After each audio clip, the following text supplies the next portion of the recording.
ᱥᱟᱱᱛᱟᱲ ᱡᱟᱹᱛᱤ ᱤᱫᱤ ᱠᱟᱛᱮ ᱢᱤᱫ ᱵᱟᱨ ᱠᱟᱛᱷᱟᱧ ᱞᱟᱹᱭ ᱟᱸᱡᱚᱢ ᱵᱚᱱ ᱠᱟᱱᱟ᱾ ᱥᱟᱱᱛᱟᱲ ᱨᱟᱡᱽᱟᱹᱨᱤ ᱥᱮ ᱯᱟर्टी ᱞᱮᱠᱟ ᱛᱮᱠᱚ ᱵᱷᱟᱜᱽ ᱠᱟᱱᱟ ᱚᱱᱟᱧ ᱞᱟᱹᱭᱫᱟ ᱯᱳᱭᱞᱳ᱾ ᱥᱟᱱᱛᱟᱲ ᱠᱚ ᱵᱷᱟᱜᱽ ᱠᱟᱱᱟ ᱯᱷᱩᱲᱩᱜ ᱯᱟᱹᱴᱤ ᱥᱟᱱᱛᱟᱲ, ᱯᱟᱛᱟᱲᱟ ᱯᱟᱹᱴᱤ ᱥᱟᱱᱛᱟᱲ, ᱢᱩ ᱯᱟᱹᱴᱤ ᱥᱟᱱᱛᱟᱲ, ᱞᱩᱛᱩᱨ ᱯᱟᱹᱴᱤ ᱥᱟᱱᱛᱟᱲ, ᱵᱷᱚᱠᱛᱟ ᱯᱟᱹᱴᱤ ᱥᱟᱱᱛᱟᱲ, ᱨᱚᱡᱤᱱᱤ ᱯᱟᱹᱴᱤ ᱥᱟᱱᱛᱟᱲ, ᱱᱚᱝᱠᱟ ᱯᱟᱹᱴᱤ ᱛᱮᱠᱚ ᱡᱮᱨᱮᱠᱷᱮᱨᱮ ᱪᱟᱵᱟ ᱟᱠᱟᱱᱟ᱾ ᱚᱱᱠᱟ ᱜᱮ ᱫᱷᱚᱨᱚᱢ ᱞᱮᱠᱟᱛᱮ ᱥᱟᱱᱛᱟᱲ ᱠᱚ ᱵᱷᱟᱜᱽ ᱠᱟᱱᱟ ᱤᱥᱟᱹᱭ ᱫᱷᱚᱨᱚᱢ ᱥᱟᱱᱛᱟᱲ, ᱠᱷᱨᱤᱥᱪᱟᱱ ᱫᱷᱚᱨᱚᱢ ᱥᱟᱱᱛᱟᱲ, ᱦᱤᱱᱫᱩ ᱫᱷᱚᱨᱚᱢ ᱥᱟᱱᱛᱟᱲ, जैन धर्म सांताड़, बौद्ध धर्म सांताड़, सारी धर्म सांताड़, सारना धर्म सांताड़, आदिवासी धर्म सांताड़, खेराड़ धर्म सांताड़, कालीहड़ी सालपात मुइया धर्म सांताड़,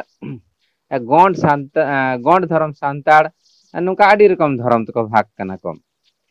अच्छा नुनको सांताड़ लेका कते जुदी हड़ा बुद्धि ते माने हड़ा बुद्धि ते जुदी भोरे एटा बुद्धि खड़ कते जुदी आबो समाज बन लहा लगी दो तो ओना दो ओना हाकू रोटे लेका से गे चला। ओनाते सारी धर्म सारजम दारे उमूल खन निजे लेका कते माने बेसोक कान बड़िजोक कान ओना जुदी ओना निजेरा जात धर्म जुदी निजे लेका कतेम पासनावा इनेते राजारी लेका तको गड़म आर बाको गड़म तो ओना दो